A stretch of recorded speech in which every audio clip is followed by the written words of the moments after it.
یہ آکاشوانی سری نگر ہے. پیش خبریں. وزیر اعظم نریندر مودی آج گجرات کے چھوٹا ادھے پور میں 5200 کروڑ روپے سے زیادہ کے پروجیکٹوں کا افتتاح اور سنگ بنیاد رکھیں گے. ان پروجیکٹوں میں mission schools of excellence programme کے تحت 4500 کروڑ روپے سے زیادہ کے بنیادی ڈھانچے سے متعلق منصوبے شامل ہیں. وزیر اعظم وائبرنٹ گجرات گلوبل سمٹ کی 2 دہائیوں کی مناسبت سے ایک تقریب کی صدارت بھی کریں گے.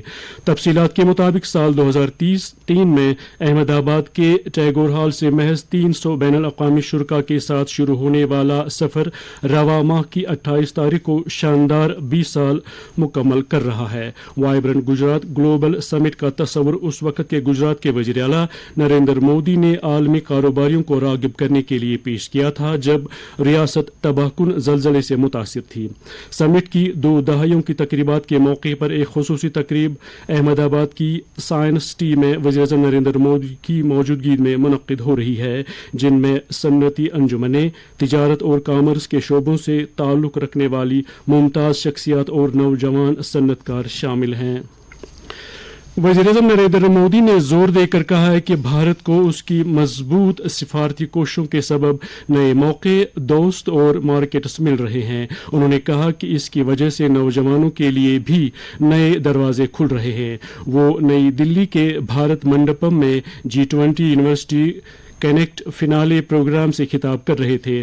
وزیر اعظم نے کہا کہ بھارت میں مثبت طور پر یکسر تبدیلی آ رہی ہے جس سے یوا شکتی کی طاقت حاصل ہے. وزیر اعظم نے پچھلے 30 دن کے واقعات کا ذکر کرتے ہوئے چندریان مشن کی کامیابی کو یاد کیا. نریندر مودی نے زور دے کر کہا کہ پچھلے 30 دنوں میں بھارت کی سفارتکاری ایک نئے عروج پر پہنچی ہے. وزیر اعظم نے کہا کہ بھارت نے G20 کو ایک ایسی قومی تحریک بنا دیا ہے جس کے پیچھے عوام کا جذبہ کار فرما ہے.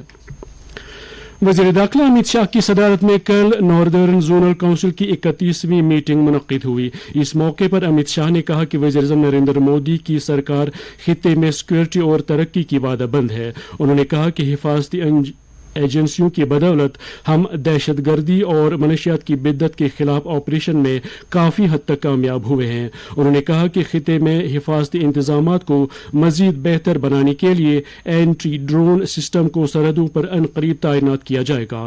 تقریب میں لیفٹیننٹ گورنر منوج سنہا نے بھی شرکت کی. انہوں نے اس موقع پر امرتسر میں کئی BJP لیڈروں کے ساتھ پنجاب کی سیاسی صورتحال کے حوالے سے تفصیلی تبادلہ خیال کیا. ڈویژنل کمشنر کشمیر وجے کمار بھدوری نے کل پروجیکٹس کی تکمیل، اسکیموں کے نفاذ، ڈیلیوریبلز اور کامیابیوں کے سلسلے میں محکمہ باغبانی سمیت کئی محکموں کی کارکردگی اور کام کاج کا جائزہ لیا. اجلاس میں متعلقہ محکموں کے ڈائریکٹرز کے ساتھ کئی سینئر افسران نے بھی شرکت کی. میٹنگ میں ڈائریکٹر ہارٹیکلچر نے پریزنٹیشن کے ذریعے محکمے کے کام کاج کی مفصل جانکاری دی. انہوں نے بتایا کہ باغبانی محکمہ UT کے لیے 10,000 کروڑ روپے سالانہ آمدن پیدا کرتا ہے جو GDP کا 8% کا حصہ ہے. انہوں نے کہا کہ کشمیر ڈویژن نے 2022-23 کے دوران 24,53,000 میٹرک ٹن پیداوار ریکارڈ کی ہے. انہوں نے بین الاقوامی طور پر مقبول شدہ اقسام، روٹ سٹاک کے تعارف، ہائی ڈینسٹی باغات، CA اسٹورز کے قیام، میشنری فارمنگ سسٹم کو اپنانے اور محکمے کی جانب سے کی جانے والی اہم سرگرمیوں وغیرہ کے لیے روڈ میپ پیش کیا.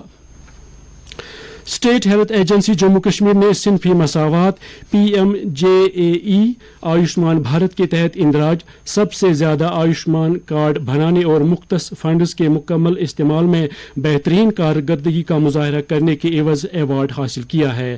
یہ ایوارڈ صحت اور خاندانی بہبود کے مرکزی وزیر منسکھ مانڈویا نے وگیان بھون نئی دلی میں آروگیہ منتھن 2023 کے دوران سیکریٹری صحت اور طبی تعلیم بھوپندر کمار اور chief executive officer state health agency Sanjeev M گڈکر کو پیش کیا. آیوشمان بھارت پردھان منتری جن آروگیہ یوجنا کے 5 سال اور آیوشمان بھارت ڈیجیٹل مشن کے 2 سال مکمل ہونے کا جشن منانے کے لیے منعقد کی گئی اس تقریب آروگیہ منتھن میں ریاستی صحت ایجنسیوں سے کہا گیا کہ وہ عوامی بہبود کے لیے بہترین کارکردگی کا مظاہرہ کریں.